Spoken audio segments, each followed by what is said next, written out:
ये आकाशवाणी है। अब आप अपर्णा सिंह से समाचार सुनिए। प्रधानमंत्री नरेंद्र मोदी ने आज वीडियो कॉन्फ्रेंस के जरिए मध्य प्रदेश के रेहड़ी पटरी वालों के साथ स्वनिधि संवाद किया।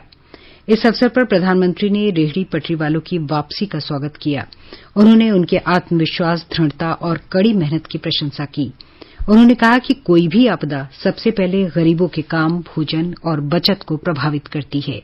श्री मोदी ने कहा कि सरकार ने पहले ही दिन से गरीबों और निम्न मध्यम वर्ग के सामने लॉकडाउन के कारण आने वाली कठिनाइयों के समाधान और महामारी के प्रभाव को कम करने की कोशिश की। रेहड़ी ठेले वाले हमारे लाखों साथियों का परिवार तो उनकी रोज की मेहनत से चलता है। कोरोना के कारण बाजार बंद हो गए, खुद की जान बचाने के लिए लोग घरों में ज्यादा रहने लगे, तो इसका बहुत बड़ा असर ये हमारे रेहड़ी पटरी वाले भाई बहन हैं, उनके कारोबार पर पड़ा। उनको मुश्किलों से निकालने के लिए ही प्रधानमंत्री स्वनिधि योजना की शुरुआत हुई है। स्वनिधि योजना के लाभ के बारे में श्री मोदी ने कहा कि इस योजना के जरिए रेहड़ी पटरी वालों के लिए ऑनलाइन डिलीवरी की सुविधा देने पर विचार किया जा रहा है। उन्होंने कहा कि बैंकों और डिजिटल भुगतान की सुविधा उपलब्ध कराने वाले पक्षों के साथ सहयोग से नई शुरुआत हुई है, जिससे रेहड़ी पटरी वाले डिजिटल लेनदेन से अछूते न रहें। मैं अपने रेहड़ी पटरी वाले साथियों से अपील करता हूं कि वो अपना ज्यादा से ज्यादा लेनदेन डिजिटल करें और पूरी दुनिया के सामने एक नया उदाहरण प्रस्तुत करें। हमारे जो खाने पीने का व्यवसाय करने वाले साथी हैं, जिसको हम स्ट्रीट फूड वेंडर भी कहते हैं, उनको ऑनलाइन प्लेटफॉर्म देने की भी योजना बनाई गई है। यानी बड़े बड़े रेस्टोरेंट की तरह ही रेहड़ी ठेले वाले भी अपने ग्राहकों को ऑनलाइन डिलीवरी कर पाएंगे। मोदी ने कहा कि प्रधानमंत्री स्वनिधि योजना के लाभार्थियों को प्राथमिकता के आधार पर उज्ज्वला गैस और आयुष्मान भारत योजनाओं का लाभ मिलेगा। उन्होंने कहा कि स्वनिधि योजना का उद्देश्य रेहड़ी पटरी वालों को स्वरोजगार, स्वावलंबन और स्वाभिमान प्रदान करना है। इस योजना में ब्याज पर 7% तक की छूट मिलेगी और यदि कोई व्यक्ति 1 वर्ष के भीतर अपना कर्ज चुकाता है तो उसे ब्याज में छूट मिलेगी। डिजिटल लेनदेन में कैशबैक की सुविधा का लाभ मिलेगा। इससे बचत कुल ब्याज से अधिक होगी। प्रधानमंत्री ने मध्य प्रदेश सरकार की प्रशंसा करते हुए कहा कि राज्य सरकार ने महामारी के बावजूद 4.5 लाख से अधिक रेहड़ी पटरी वालों की पहचान की है और 2 महीने के भीतर 1 लाख से अधिक रेहड़ी पटरी वालों को ऋण देने की प्रक्रिया शुरू की है। इस योजना के तहत ऋण सुविधा के लिए बैंकों के पोर्टल के जरिए देश भर से 2,45,000 पात्र लाभार्थियों के आवेदन प्राप्त हुए हैं। इनमें से करीब 1,40,000 रेहड़ी पटरी वालों को 1 करोड़ 40 लाख रुपए की राशि की स्वीकृति मिल चुकी है। हमारे भोपाल संवाददाता ने योजना के कुछ लाभार्थियों से भी बातचीत की। उन्होंने इस योजना को बहुत ही उपयोगी बताया। मैं सुरेश कुमार, प्रधानमंत्री योजना के तहत जो मेरे को 10,000 रुपए मिले हैं लोन पे, मैं उससे बहुत खुश हूँ और मुझे बहुत फायदा हुआ है और मेरा बिजनेस अच्छे से चल रहा है। गृहमंत्री अमित शाह ने प्रधानमंत्री स्वनिधि योजना की सराहना की है। श्री शाह ने कहा कि देश का विकास हर नागरिक के विकास से ही संभव है और प्रधानमंत्री समाज के हर वर्ग के सशक्तिकरण के लिए प्रतिबद्ध है।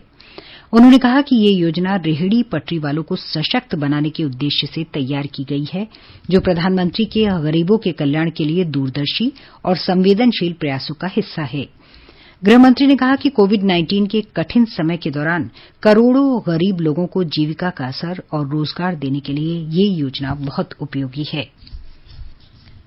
प्रधानमंत्री नरेंद्र मोदी कल वीडियो कॉन्फ्रेंस के जरिए बिहार में प्रधानमंत्री मत्स्य संपदा योजना का शुभारंभ करेंगे।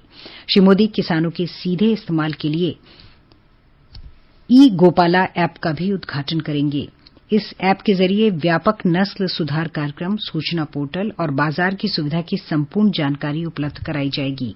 इस अवसर पर प्रधानमंत्री बिहार में मत्स्य पालन और पशुपालन क्षेत्र में कई नवीन कार्यक्रमों का भी उद्घाटन करेंगे। विदेश मंत्री डॉक्टर एस जयशंकर ने मॉस्को में शंघाई सहयोग संगठन के विदेश मंत्रियों की परिषद की बैठक से अलग किर्गिस्तान के विदेश मंत्री चिंगिज ऐदरबेकोव से मुलाकात की। डॉक्टर जयशंकर ने बैठक को फायदेमंद बताते हुए भारतीय नागरिकों की वापसी में मदद के लिए श्री ऐदरबेकोव को धन्यवाद दिया।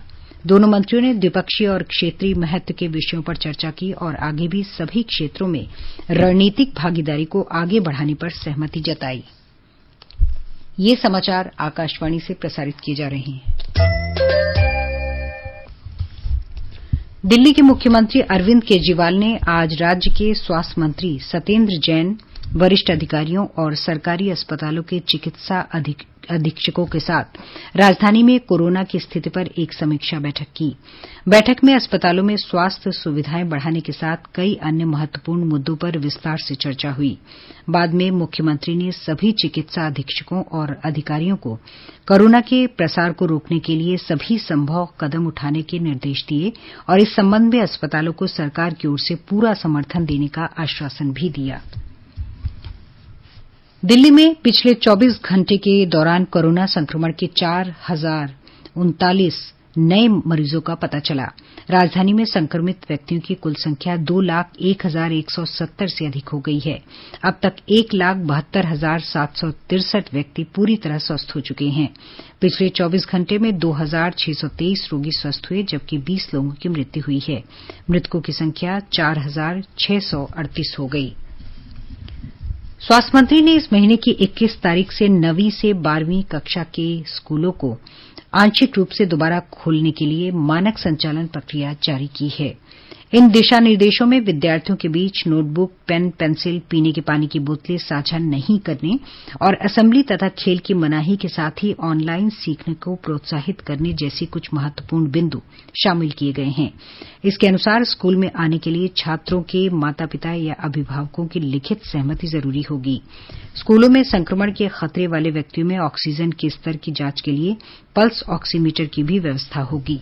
एक रिपोर्ट। इन दिशा निर्देशों के अनुसार स्कूलों के बाहर सैनिटाइजर का इंतजाम करना होगा और सभी की थर्मल जांच की जाएगी। स्कूलों में बैठने का इंतजाम इस तरह से होगा कि हर कुर्सी के बीच कम से कम 6 फुट की दूरी हो। शिक्षकों और छात्रों के अलावा अन्य कर्मचारियों के लिए मास्क पहनना अनिवार्य होगा। वहीं स्टाफ रूम, कार्यालय और रिसेप्शन रूम जैसी जगहों पर शारीरिक दूरी का पालन करना होगा। इसके अलावा अगर किसी स्कूल परिसर के अंदर कैफेटेरिया या मेस है, वह बंद रहेंगे। इन दिशा निर्देशों के अनुसार स्कूलों में फेस कवर, मास्क और सैनिटाइजर का पर्याप्त इंतजाम रखा जाएगा। अगर किसी शिक्षक, कर्मचारी या छात्र में कोविड के लक्षण दिखाई देंगे तो उसे बाकी लोगों से आइसोलेट किया जाएगा और अस्पतालों को इसकी सूचना दी जाएगी। दीपेंद्र कुमार, आकाशवाणी समाचार, दिल्ली। शिक्षा मंत्री रमेश पोखरियाल निशंक ने आज नई दिल्ली में केंद्रीय माध्यमिक शिक्षा बोर्ड सीबीएसई से संबद्ध स्कूलों के 38 अध्यापकों और प्रधानाचार्यों को सीबीएसई शिक्षक पुरस्कार प्रदान किए। ये पुरस्कार वर्ष 2019-20 के दौरान स्कूल शिक्षा में सुधार, नवोन्मेष तथा समर्पण के लिए दिए गए महत्वपूर्ण योगदान के लिए दिए गए हैं। शिक्षा मंत्री ने कहा कि अध्यापक शिक्षा की आधारशिला तैयार करते हैं और ये सबसे सम्मानित व्यवसाय है।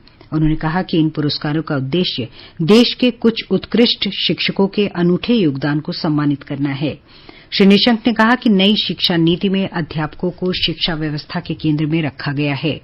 नई शिक्षा नीति में कहा गया है कि स्कूलों में पर्याप्त मात्रा में अध्यापक होने चाहिए तथा स्कूलों में कार्य संस्कृति को बढ़ावा देने के लिए वातावरण तैयार करना चाहिए।